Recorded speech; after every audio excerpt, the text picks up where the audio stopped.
So, I am not a trained historian. I studied history at university, but I left it behind immediately after because I became a publisher. But I've always had a kind of interest in history, but nothing really, that motivating. And because I wasn't looking for a job in academics, the interest did not stay consistent. But a few things led me to the study of partition. The first of those was that I, by chance, worked with some friends on a film they were making on partition. And they needed someone to do the research for them in India to find people they could interview. So I was kind of randomly wandering about, talking to people, asking them if they were partition survivors or refugees, and whether we could set up interviews with them. And not only in Delhi, but I was traveling around much of North India. And then the second thing that really pushed me into doing looking at partition as a subject was the 1984 assassination of Indira Gandhi and the subsequent anti-Sikh violence that happened across the country, but mainly in Delhi. So I was a young woman at that time, and we saw the violence and what it did to this city that we had grown up in. I had never seen Delhi, which to me had been a relatively safe city, relatively safe, because when you live in a city, you get to know it and you get to know which areas are safer and so on, suddenly turned into something terribly violent. The roads were full of mobs wandering about, shouting, screaming. Buses had been burnt, tires had been burnt, and people were living in fear. And I got involved, like hundreds of people of my age, with a large group that was set up by citizens called the Nagrik Ekta Manch.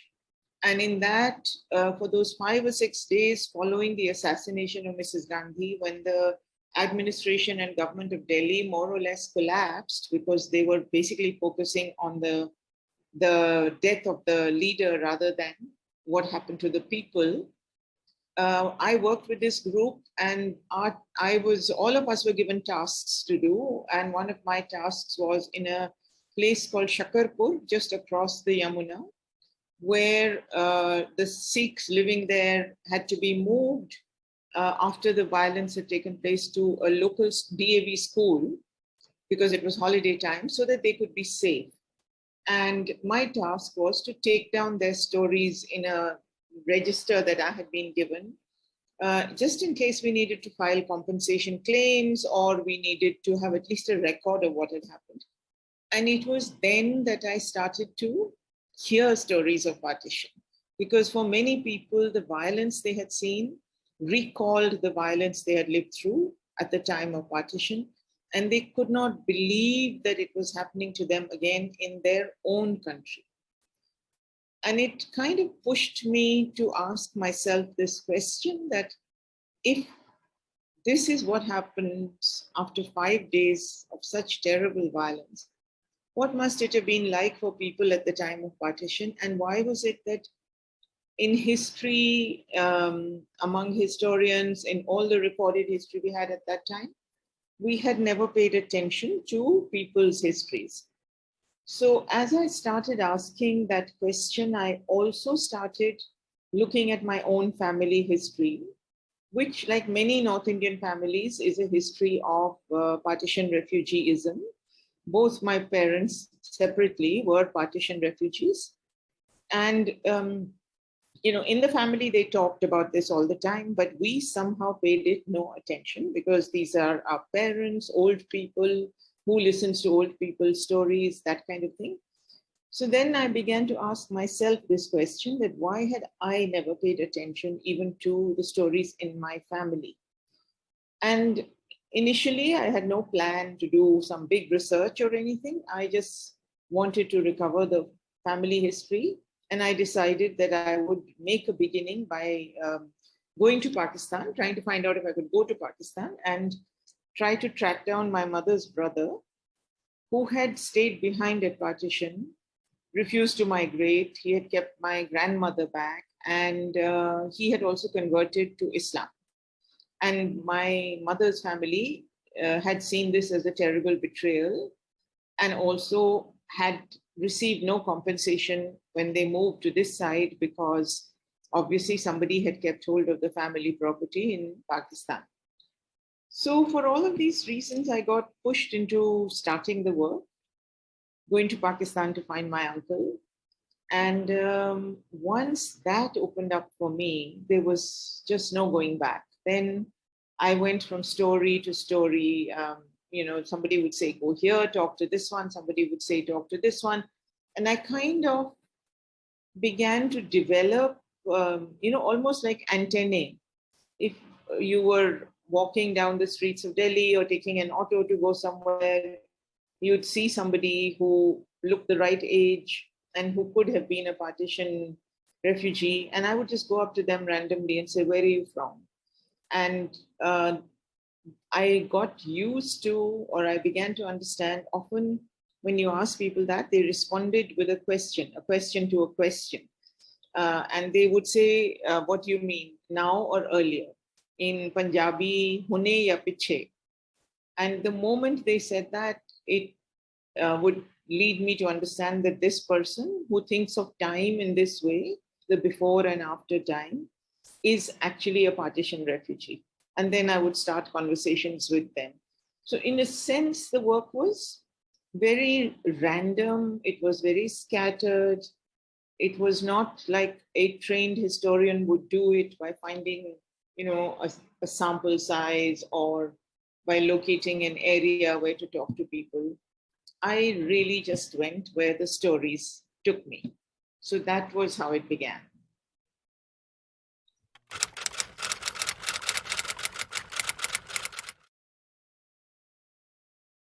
I'll go back actually a little bit to your earlier question, because you had also asked me what were the milestones in that research. So because, as I said, I did not have a plan in mind, I was just going from story to story.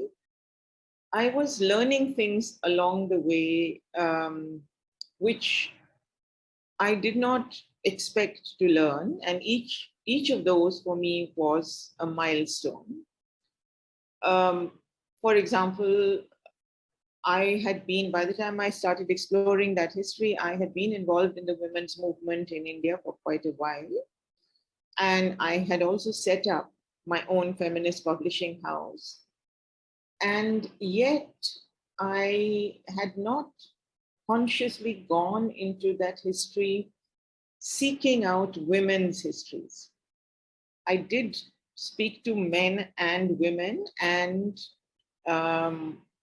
I wanted to make sure that there were enough numbers in terms of women.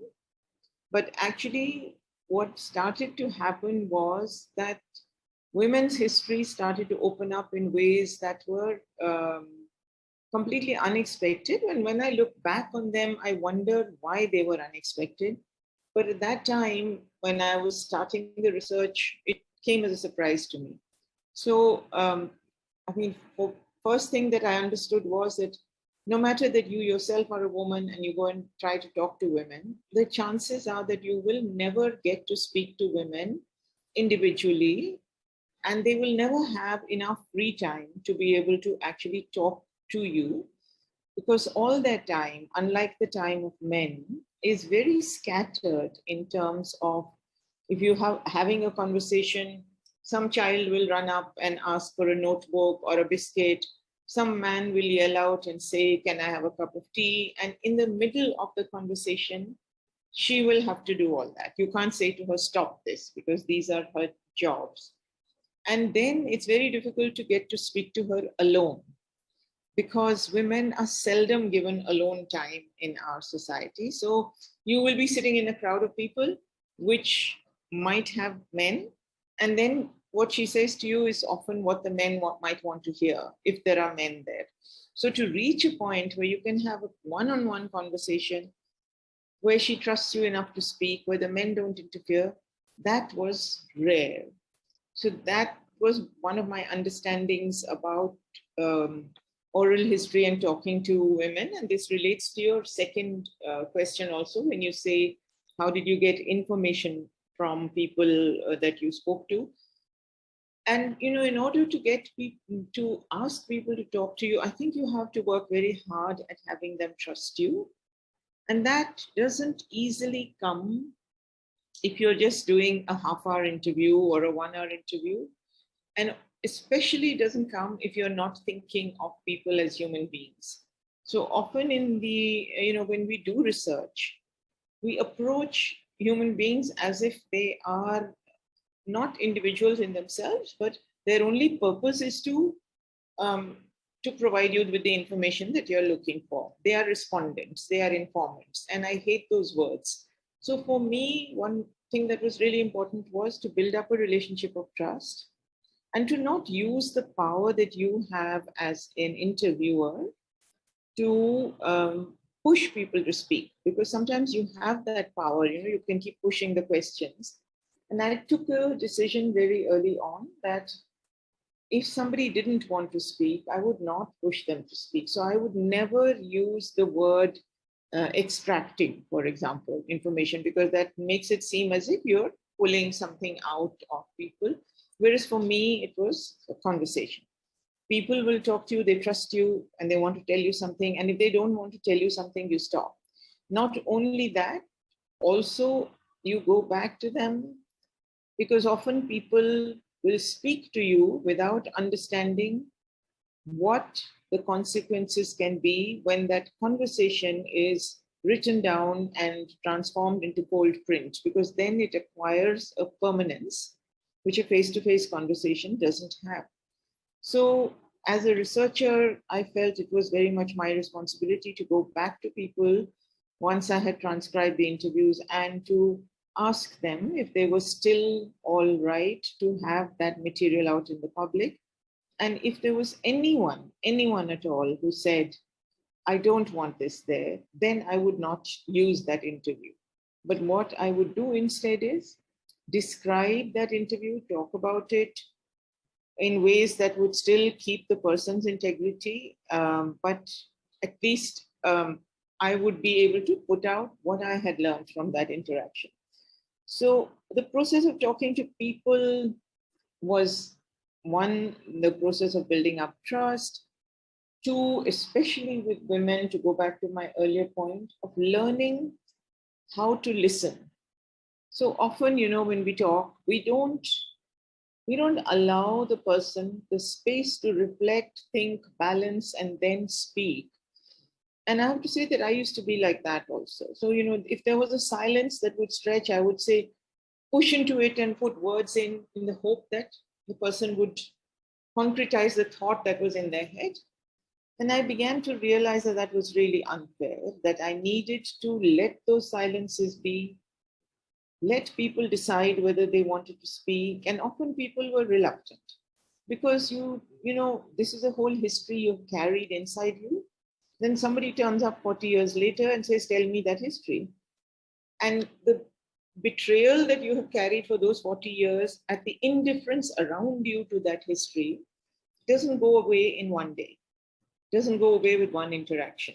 So I had to learn all of these things, that learn how to listen with respect, to listen with empathy, to listen with integrity, how to take a decision on what I had listened to, how much to reveal, how much to hide, how much to keep aside, how much to talk about in my own voice, how to respect the people, how to go back to them for permissions, to give them their interviews. All of these things I learned in the process of doing the research. And I also learned one other thing, that when you're working with oral history, people will often say to you, but how can you compare it with fact? It's not factual. And to me, it doesn't matter. It doesn't matter that there is this thing called fact and there is this thing called oral history. And somehow, because one is not the other, it is lacking. I don't think that we have to have an either or thing. I think what oral history provides us with is a sense, a feeling, the emotions, the connections, the nuances, the things, the individual stories. And what the supposedly factual history provides us is with the larger patterns, and with the larger histories, which are basically histories of leaders and of men. So if you want to go beyond that, if you want to hear the histories of women, of Dalits, of trans people, of poor people, you will not get it in traditional history. So you have to search for them differently. And that's why oral history became really important to me, not as a counter to factual history, but as something where you put two of them together and our history becomes much richer and much more nuanced. And finally, one other thing I learned, and it's a strange thing to say when you are talking about oral history and trying to ask people to trust you to talk to you, and that was the value of silence. That for many people, while they might have carried this history inside their heads and they might have wanted to speak out about it, there are others who don't want to speak out, who want to remain silent, who carry that silence either as a way of survival or as a way of protest at what they had to bear, or even just as a way to make themselves feel safe. So, a woman who has lived through sexual violence and who has never spoken about it carries the burden of that silence, but might not want to ever break that silence, because then it means that people around her will know what happened to her. And in a society that so stigmatizes and judges any kind of sexual activity that women might be engaged in, whether it is coercive or otherwise, it's really scary for a woman to want to do that. So, this sometimes comes in contradiction with, as a researcher, you go in and you think, I'm going to find the truth, or I'm going to reveal that which has not been revealed. Then you start realizing how complicated and layered the truth is, and how your search for putting that out can actually be harmful to the person who is trusting you enough to tell you their story. So you have to take a call, what is more important, that person's life or some abstract notion of truth, which will get you your next promotion. And so for me, it became very clear that what was important was to respect the teller of the story and to maintain her silences if she asked me to, and somewhere to be able to talk about them in my own voice without harming her.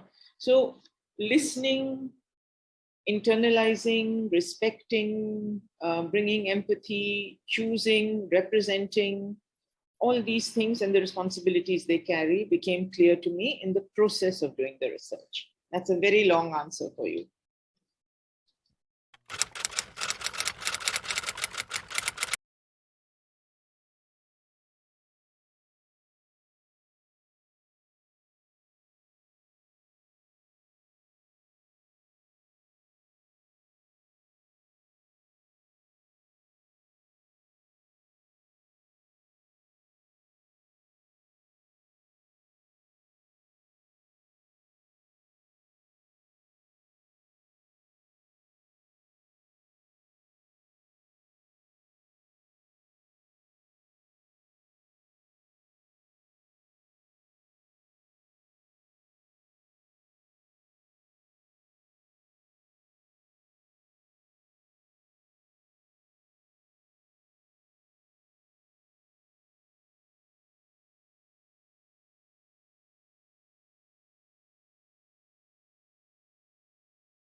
know if I can say what are the roadblocks publishers generally face in publishing women's histories, because there aren't that many publishers who publish women's histories or who are even interested in doing them.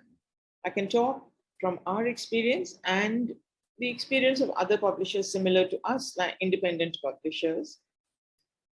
So I think the first thing is to find researchers who are working on those histories, to find writers who want to write and who are capable of writing and who think those histories are important enough to write those histories.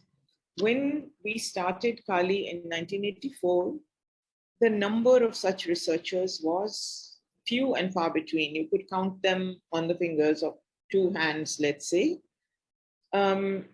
Today, that situation has changed. You have many, many more people, women and men and trans people, who are doing research on hidden histories, if you like, histories that have been rendered invisible because of the power that history writing carries.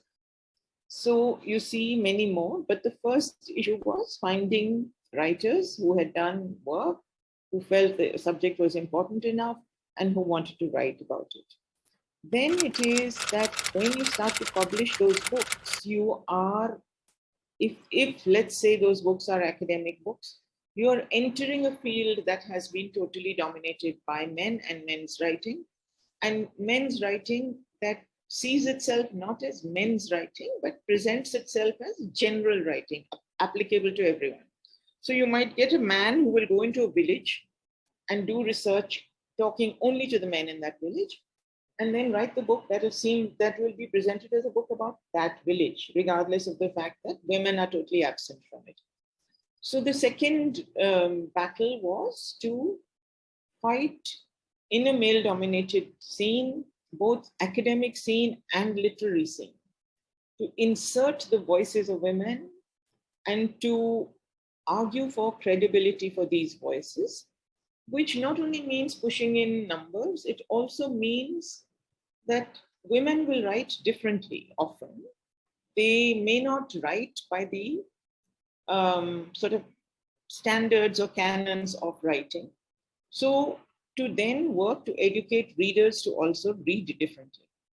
And I think this comes in very sharply when you start looking at the broad category women. So we were publishing women's writing, but who were those women? It's not only middle class, Western educated, urban women.